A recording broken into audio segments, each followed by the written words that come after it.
And just to bring it back to Australia for a second, obviously you're focusing rather heavily on the 5G rollout. Here, your main competitor Telstra is also making considerable moves in that respect. But are you concerned that because there is just this competitive pressure here in Australia that you're going to have to at some point get engaged in a price war when it does come to your 5G services here in Australia? Or are you confident you're going to be able to maintain those strong ARPUs that you've been seeing over the last year? Well, I think competition is always good. I mean, keep us on our toes. And I think we have been competing in Australia and all other markets in a very healthy manner. I think, the most important thing is how do we grow the business in a sustainable manner? I think we all have our network to roll out, and our focus is really on our customers. How do we make sure that we provide services that are unique and that are differentiated into the marketplace? And we don't just only compete on price. It is really about the quality of service and the care for our customers and focus on what our customers want. Now, it's obviously a different environment than it was in, I suppose, 2019, 2018, when it does come to actually building out the infrastructure required. Are you expecting to face some higher costs when it does come to this 5G rollout now, considering the lack of labour here in Australia, but also the higher input costs?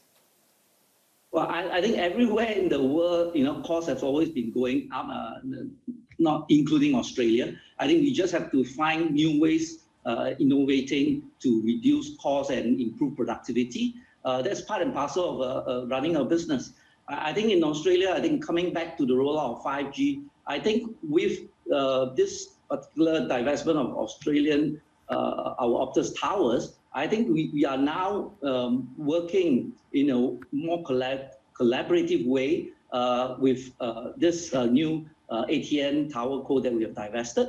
And we are also committed to build more than 500 new sites in the next 3 years to support our 5G rollout and to ensure that our customers get the 5G quality and coverage that is needed. We want to continue to ensure that Optus remain the preferred choice from our customers in 5G and have the greatest experience. So all this news comes at a time when you've just backed India's Bharti Airtel's rights issue and participated in that rights issue, committed about $400 million. How is your India strategy different from what you're doing elsewhere?